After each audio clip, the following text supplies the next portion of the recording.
અમુક ઘટપણમાં કાનુડા થઈ જાય એનું શું કરવું?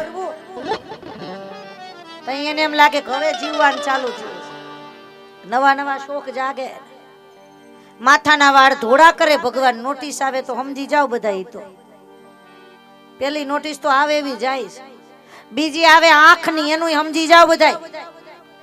2 નોટિસો ફેલ. ત્રીજી આવી કાનપુરમાં હડતાલ, કીએ કાંઈક ને સાંભળે કાંઈક, આપણે એનું ગોઈતું. ચોથી આવી મોઢાના દાંત પડી જાય, ભગવાન કે આખો દી લોટ ધરે એમ ઘંટી દડાય છે, એટલે સમજી જાવ દાંત પડી.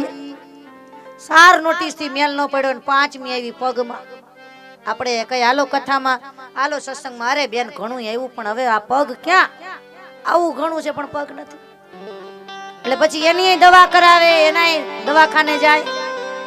આ 5 નોટિસે મેળ ન પડે અને છેલ્લે જપ્તીનું વોરંટ આવે. રામ બોલો ભાઈ, છેલ્લે જવું પડે. અને એટલે તો અમારે કચ્છના કબીર મેઘરણ દાદા ભજનમાં લખી ગયા છે, બાપ આજ મારી મેના રે બોલે રે ગઢને કાગ રે, आज मारी मैना रे सब गाइए बोले रे गढ़ में काग रे, काया ना कूड़ा रे भरोसा आ देहुना झूठा रे निराशा मैना रे ए बोले रे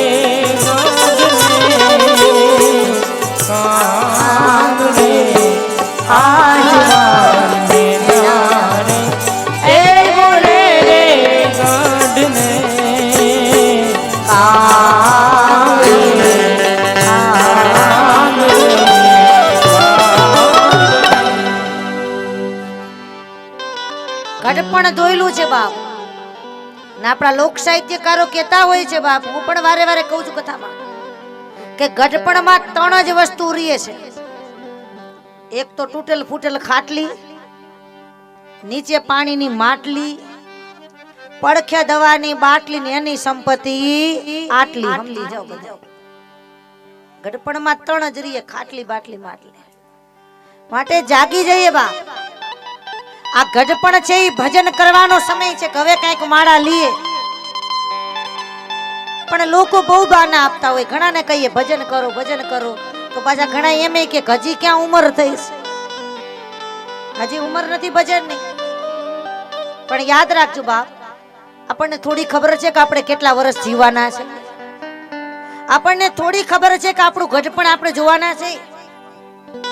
કાલની કોઈને ખબર નથી ને આપણે વાતો કરીએ છીએ ઘડપણની. આના કરતા સમજવું એને કહેવાય કે જાગ્યા ત્યાંથી હવા. જે જાગી જાય અને ભક્તિ કરવા લાગી જાય તો સમજી જજો બેડો પાર થઈ ગયો. માટે જાગવું પડે છે. અને જે જાગી ગયા એ ભવસાગર થી પાર ઉતરી ગયા. અને અહીંયા ઋત્વાક મુનિ ની કથા ચાલી રહી છે આપણે. એમાં વાત આવી છે રેવતી. રેવતી ને આવ્યું છે યુવાની. અને કયા મુનિ? પાછા યાદ રાખજો, પ્રમુચ મુનિ. એક બાપને ચિંતા હોય કે મારી દીકરીને સારું સાસરું મળે ને. આ દરેક મા બાપને ચિંતા હોય. બાપ એનો જન્મ થાય ને દીકરીનો, ત્યારથી મા બાપ એક આશા રાખતા હોય કે બસ આ દીકરીને સારું ઘર મળી જાય.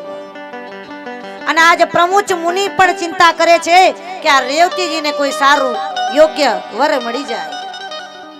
અને બાપ ઉપાસના કરે છે. કેની ઉપાસના? બોલે અગ્નિદેવની. દેવી ભાગવત લખે છે અગ્નિદેવને પ્રસન્ન છે. અગ્નિદેવને કીધું છે કે મને મારી ચિંતા નથી, પણ આ દીકરી માટે કોઈ સારું એવું ઘર મળી જાય. અગ્નિદેવે આશીર્વાદ આપ્યા છે. ચિંતા કરો માં મહારાજ, એક બાપની પીડા શું હોય હું જાણું છું મહારાજ. કારણ કે જગતની અંદર બાપ અને દીકરીનો નાતો એટલે પવિત્રમાં પવિત્ર નાતો જ બાપ. માં અને દીકરીનો નાતો બાપ. એ કાંઈ પણ વસ્તુ જોતી હશે દીકરીઓને કે દીકરાને, તો પેલા એની માને વાત કરશે કે મને તું આ લઈ દે, મારે આ જોઈ છે, મારે આ જોઈ છે. પેલા માને કહે અને માં પછી પિતાજીને કહેતા હોય છે.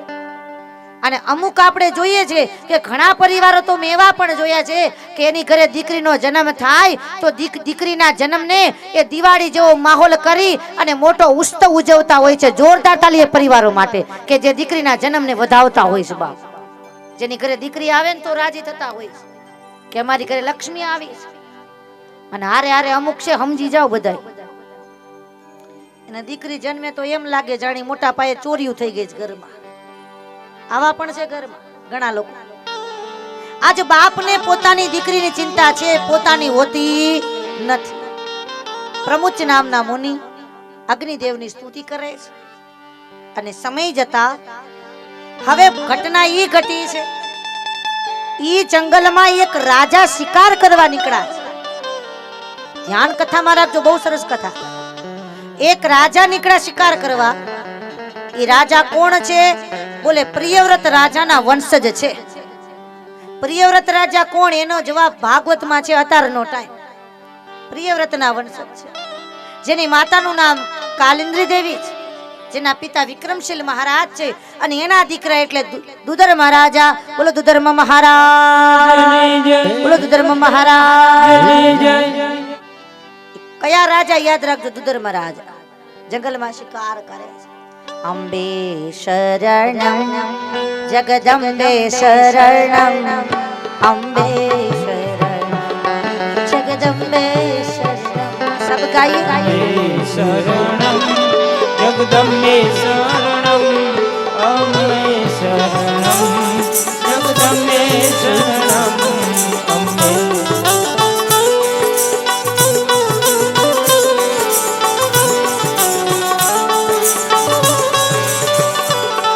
અંબે શરણમ જગદંબે શરણમ, અંબે શરણમ જગદંબે શરણમ, અંબે શરણમ જગદંબે શરણમ, અંબે શરણમ જગદંબે શરણમ, જગદંબે શરણમ, જગદંબે શરણમ. બોલો.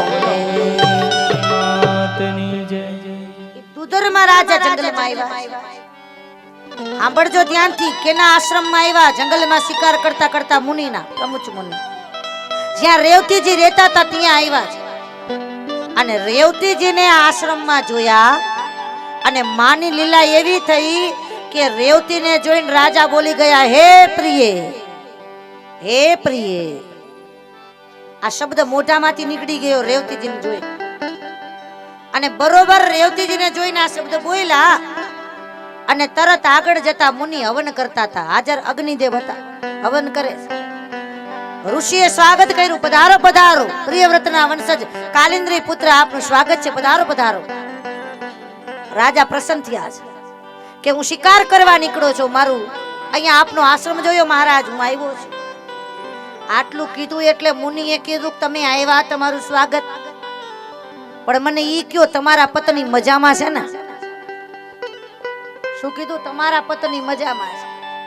આટલું કીધું એટલે રાજા હસવા લાગ્યા. હજી લગ્ન થયા નથી, તમે કહી દીધું પત્ની મજામાં? બોલે તમારા લગ્ન થયા છે. આ સાધુના શબ્દમાં સમજી જાજો. રાજા તારા લગ્ન થયા છે. બોલે કઈ રીતે? તમે મારા આશ્રમમાં આવ્યા ને મારી દીકરીને જોયા ને, તમારા મોઢામાંથી કયો શબ્દ નીકળ્યો તો? બોલે હે પ્રિય, હે પ્રિય. અને આપણે બધા સમજીએ છીએ કે પ્રિય પત્ની સિવાય કોઈને કહેવાય. માટે રાજા તારા મોઢામાંથી પ્રિય શબ્દ નીકળો એટલે એ તમારા પત્ની છે. તમે લગ્ન કરો એની સાથે, મારી દીકરી છે. અને ત્યારે રાજા લગ્ન માટે રાજી થયા છે કે હું લગ્ન કરીશ રેવતી સાથે. પણ રેવતીજીએ શરત મૂકી છે. સાંભળો પિતાજી, મારી શરત છે કે હું રાજા હારે વિવાહ કરું, પણ રેવતી નામનું નક્ષત્ર હતું. એક ઋષિના શાપથી અહીંયા આવ્યો છું, ઋત્વાક મુનિ, અને એમાંથી દીકરી તરીકે જન્મી જવું. આ રાજા રે લગ્ન તો જ કરું જો રેવતી નક્ષત્ર પાછું આકાશમાં જાય તો, પાછું નક્ષત્ર મંડળમાં સ્થાન પામે તો લગ્ન કરું. અને રેવતી નક્ષત્ર હોય ત્યારે જ લગ્ન થશે, બાકી થશે. હવે આ તો કેવડું અઘરું કામ છે. રાજા ચિંતામાં પડી ગયા, મુનિ ચિંતામાં પડી ગયા. રેવતીજી કેવા લાગ્યા, મુનિ તમે ચિંતા ન કરો, મને ખબર છે કે તમે સમર્થ છો મહારાજ. તમે બધું કરી શકો એમ છો, માટે તમે તપ કરો. અને અહીંયા લખે છે દેવી ભાગવત, ત્યારે મુનિએ તપ ચાલુ કર્યા છે અને ભગવતીનું આવાહન કર્યું છે, જગદંબાના નામના અનુષ્ઠાન કર્યા છે અને ભગવતીનું ભજન કરવા લાગ્યા છે. જય બોલો આનંદે અંબે માતની જય જય બોલો આનંદ અંબે માતની રે. જય બોલો આનંદે અંબે માતની જય જય બોલો આનંદ અંબે માતની રે. અંબે માતની રે, ગોચર માતની રે.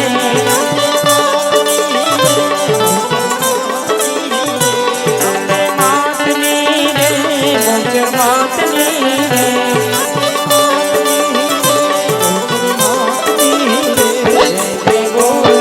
આનંદ અંબે માતની રે.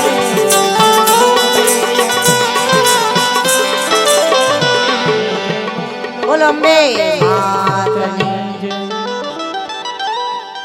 માતાઓ બહેનો ભાઈ વડીલો, ઋષિ તપ કરવા લાગ્યા છે. રેવતીજી ભગવતીનું સ્મરણ કરે છે અને ભગવતી મહામાયા પ્રસન્ન થયા છે. માગો માગો મુનિ, આપને શું જોઈએ છે?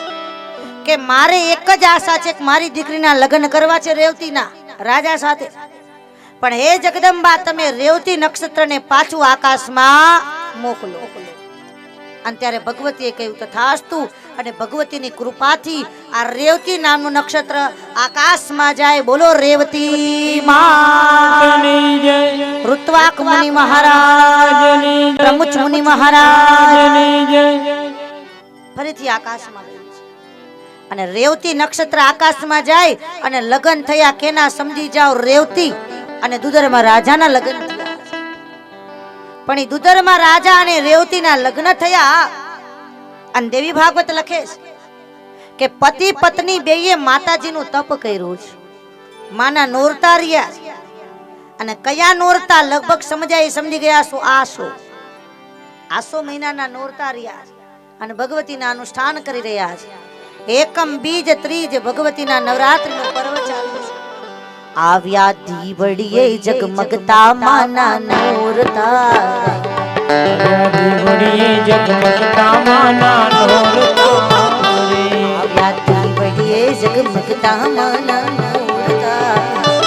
આવ્યા દીવડીએ જગમગતા માના નોરતા.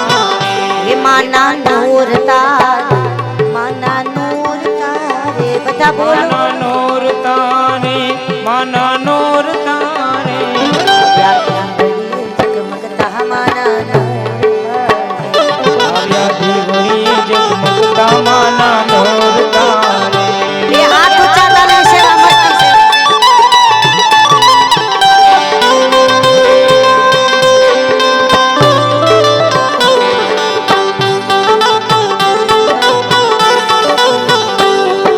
સાથિયા પૂરા બુધવારે,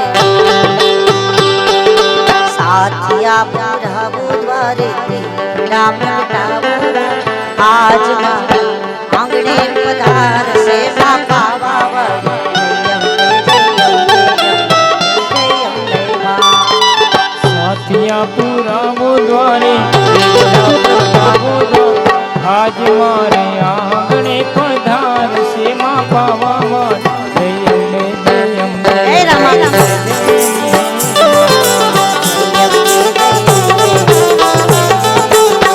બધા બોલો. જય અંબે, જય અંબે, અંબે, જય જય અંબે માં.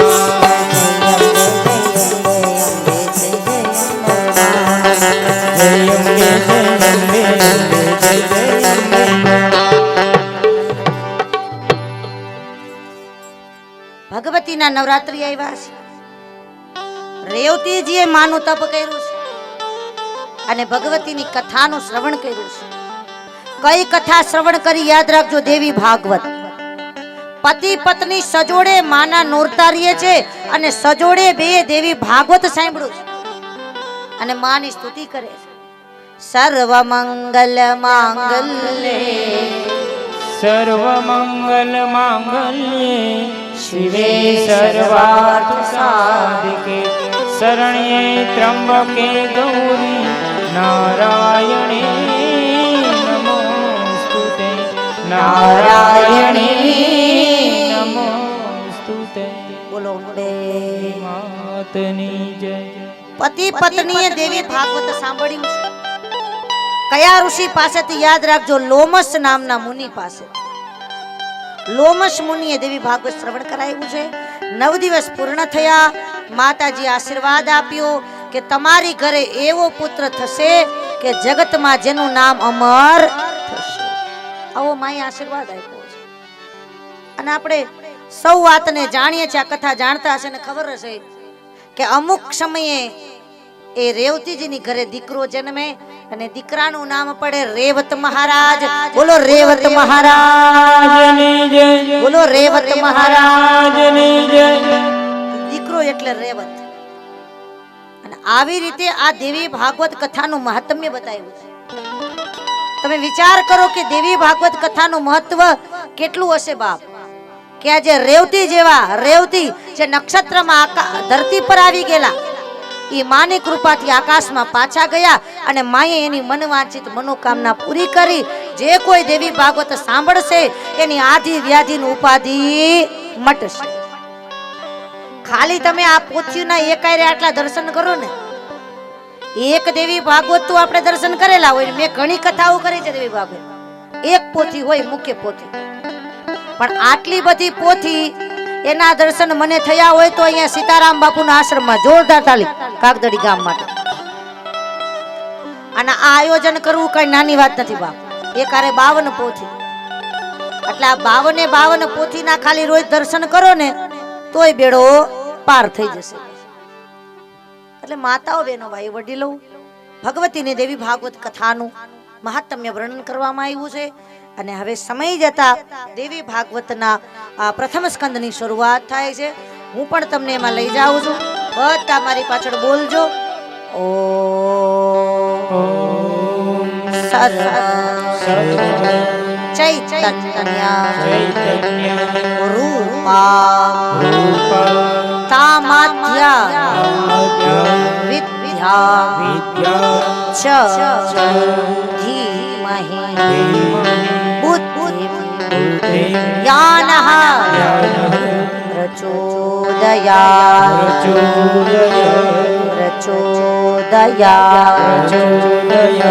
બોલો વેદ વ્યાસ ભગવાન કી જય. માતાઓ, બહેનો, ભાઈ, વડીલો, પ્રથમ સ્કંદના પ્રથમ અધ્યાયનો આ શ્લોક ગાવામાં આવે છે. આગળ જતા દેવી ભાગવતી લખે છે કે વેદ વ્યાસજી ભગવાને 18 પુરાણ લખેલા છે, 6 શાસ્ત્ર લખેલા છે અને 4 વેદ લખેલા છે. અને 18 પુરાણમાં ભગવાનનો મહિમા ગાયો છે, શિવજીનો મહિમા, કોઈમાં અલગ અલગ બધી વસ્તુઓનો મહિમા 18 પુરાણમાં ગાયો છે. પછી તો એનાય ઉપપુરાણ છે. પછી લખેલું છે મહાભારત. અને આવા અનેક ગ્રંથો ભગવાન વેદ વ્યાસજીએ જગતને અર્પણ કરેલા. અને સમય જતા વેદ વ્યાસજીને ચિંતા થઈ કે આ બધો ખજાનો મારે કોને આપવો. આ બધું ભેગું તો કર્યું છે મેં, પણ આપવું કોને? પૈસો હોય તો એના વારસદાર તો બધાને મળી જાય કે આને દેશું ના આને દેશું ના આના નામે કરું છું. પૈસાના વારસદાર તો લગભગ ને મળી જાય, પણ આપણે જે ભક્તિ કરી એના વારસદાર કોને બનાવાય લગભગ ને ચિંતા થતી હોય. એમાં મહાપુરુષોને ઘણી ચિંતા થતી હોય કે મારે કોને આપવું, આ ભજન કરેલું દેવું કોને. અને ભગવાન વેદ વ્યાસજીને આ ચિંતા થવા લાગી છે કે મેં જે વાવ્યું છે એ મારે કોને આપવું